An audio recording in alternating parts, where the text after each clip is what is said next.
Red அவுல் புட்டு செய்கிறதுக்கு first சிவப்பு அவுல் எடுத்துகிட்டு அதை மிக்சியில் கொரன்னு ரவை பதத்துக்கு அரைச்சி எடுத்துகிட்டு அதோட கொதிக்க தண்ணியை ஊற்றி நல்லா கிளறி வச்சுக்கணும்.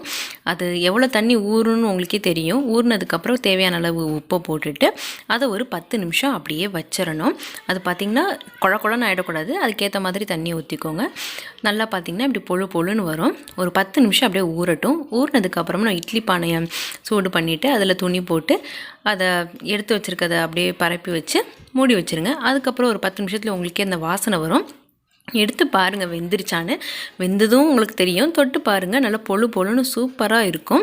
இப்போ அதை எடுத்து வேறு ஒரு பாத்திரத்தில் மாற்றிட்டு அதில் துருவின தேங்காய், நான் இங்கே துருவாமல் கொஞ்சம் அரைச்ச மாதிரி எடுத்திருக்கேன். ஸோ அந்த துருவின தேங்காவை நீங்கள் போட்டுட்டு கொஞ்சோண்டு நெய், அதுக்கப்புறம் தேவையான அளவு சர்க்கரை, நாட்டு சர்க்கரை போட்டுக்கலாம், வெல்லம் போட்டுக்கலாம். நான் இங்கே கொஞ்சம் சர்க்கரையும் போட்டிருக்கேன், கொஞ்சம் நாட்டு சர்க்கரை கூட சேர்த்துக்கிட்டேன். எல்லாத்தையும் சேர்த்து வச்சிங்கன்னா சுவையான சிகப்பு அவல் செம்ம டேஸ்ட்டாக தயாராகிடுச்சு.